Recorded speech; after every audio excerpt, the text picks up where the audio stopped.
Hi, I'm Henry Lee of BlueHeronArts.com.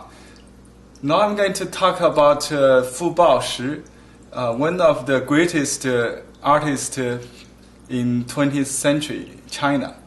The reason I talk about him now is because there's a ongoing art exhibition in the U.S.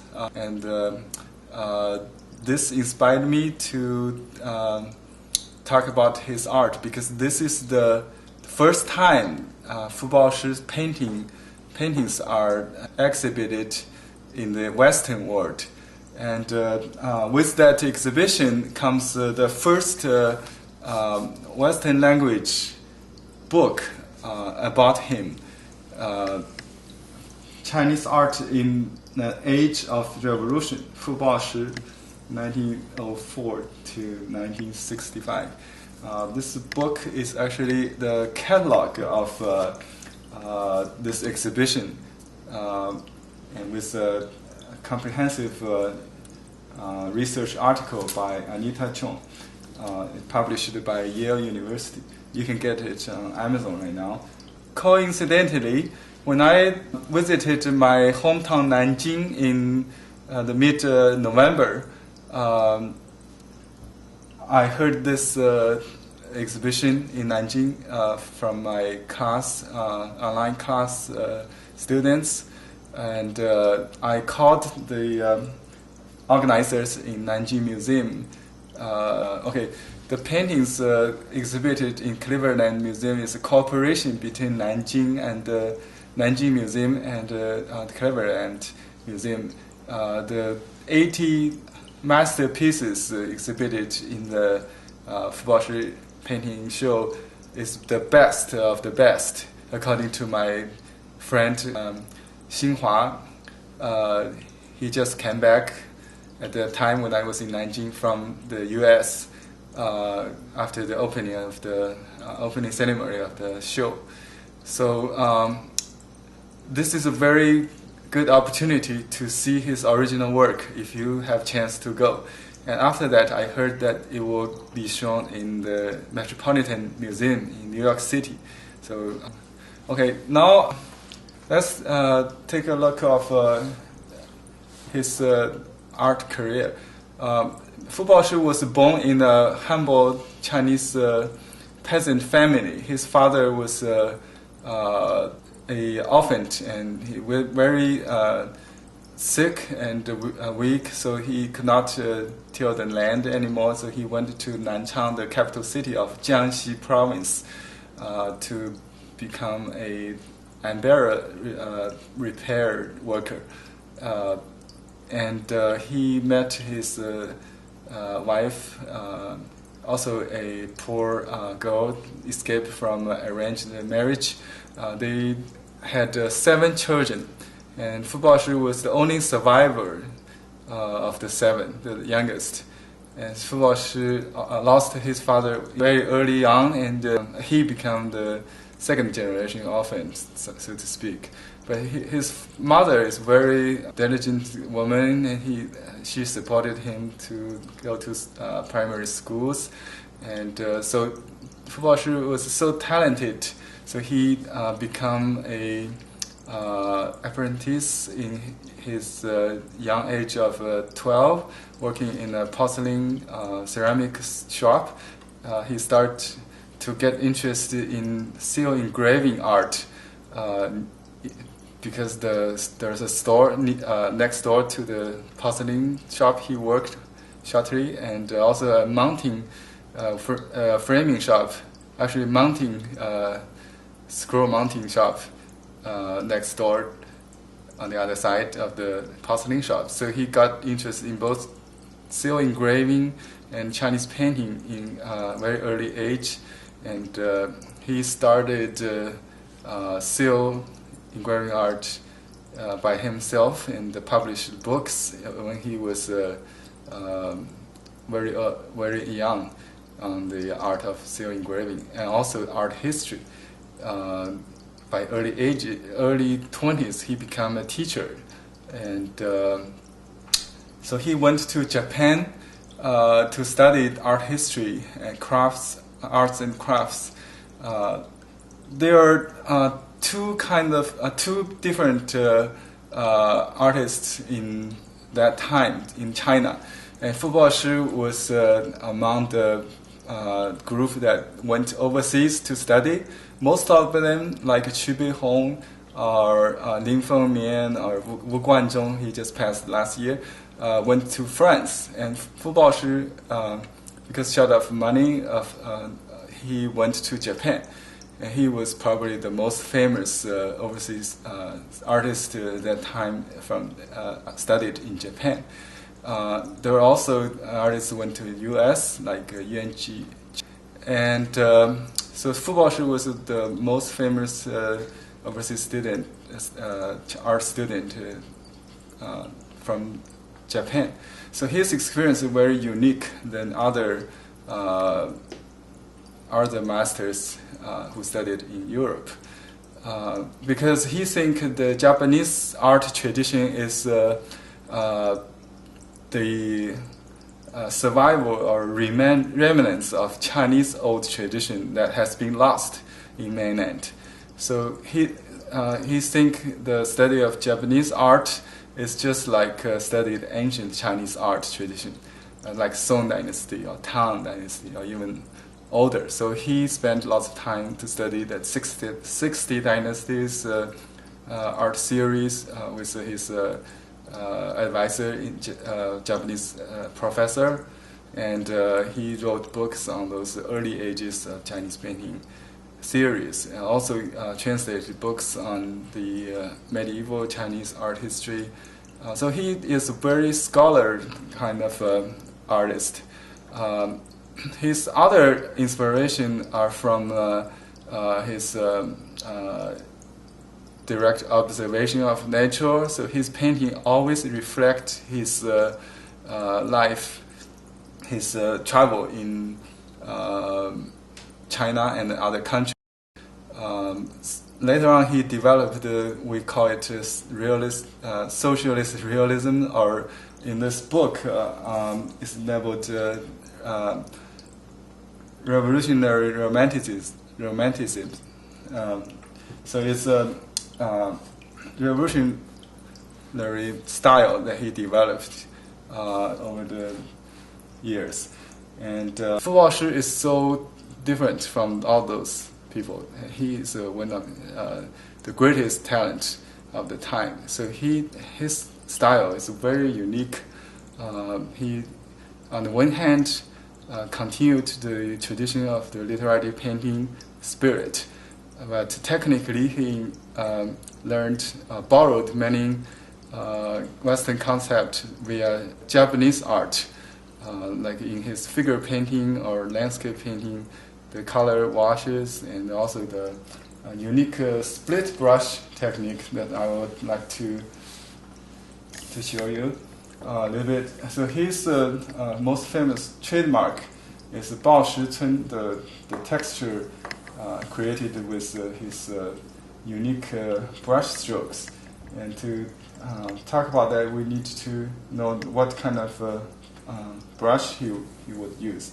So he in the exhibition at the museum, I saw some used brush by Fu Pao-Shih, and looked like this. So by the way, you can make one look like this by just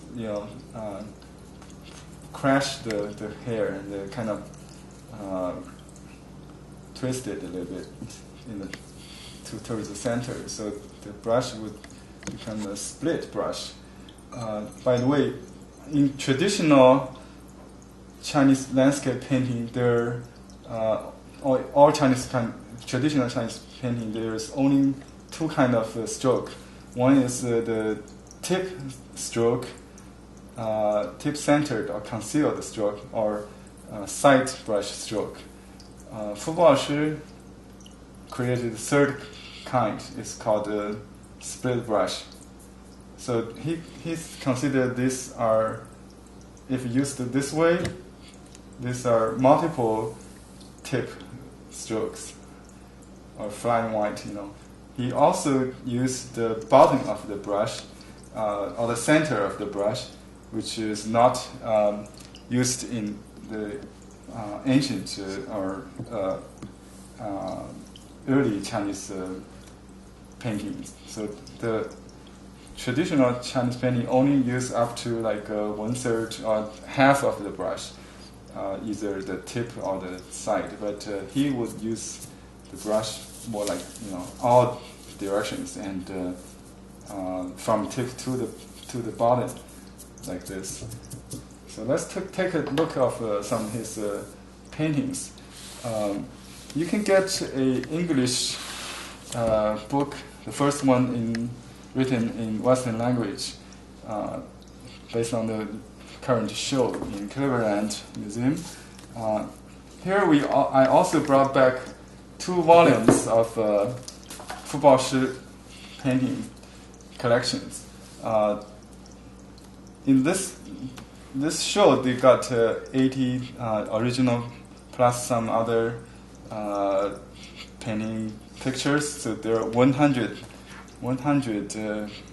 pictures here, and in these 2 volumes, I got 400 of them. So it's very good complement to this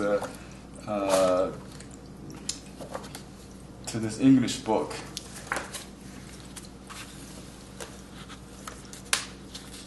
You can see his trademark split brush, texture, shading on rocks.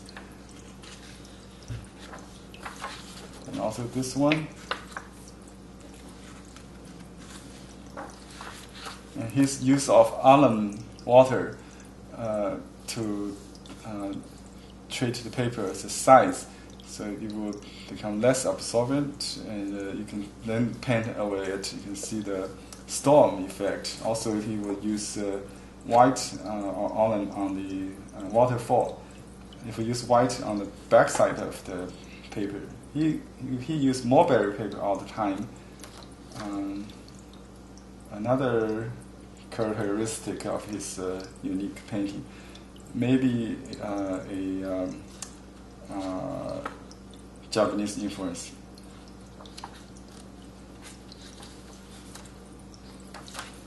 He liked to paint storm, rain. You can see some painting with like a tower, electric tower or wires, like this. Very contemporary.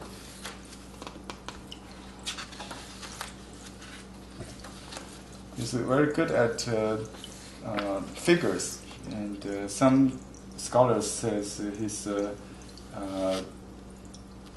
lines are borrowed from the Japanese contemporary or modern Japanese figure painting. I'm not sure because this is actually very original in the 6th dynasty that he is expert at. And this is his painting on waterfall in landscape. Very powerful composition. And his composition always looks real, reflecting his trouble. But he rarely paint in the scene. He usually just do some brief sketch and then paint after he returned to the hotel or go back home.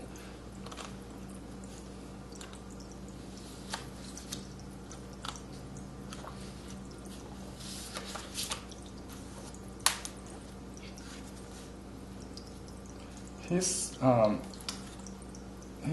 Baoshi style, or his texture shading is actually very traditional in a sense. He studied art history so well, so these are actually based on like an X cut or pima, the hemp fiber, or those traditional texture shading. Not just chaotic strokes, but he used a lot of watery wash to create the atmosphere. He emphasized a lot on the wash or color. It's different from the traditional landscape painting. So these, lines are like the folding belt kind of texture in the traditional painting. So he borrowed or developed those into his own language. So all look very original.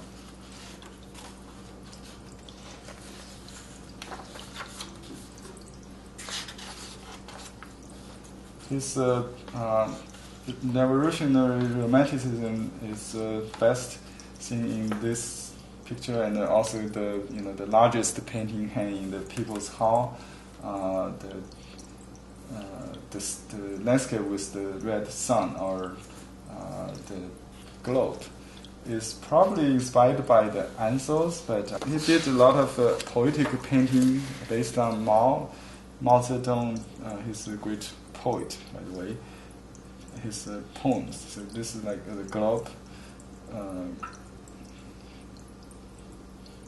very different. It's also seen on the back cover of this book. So his painting is so revolutionary.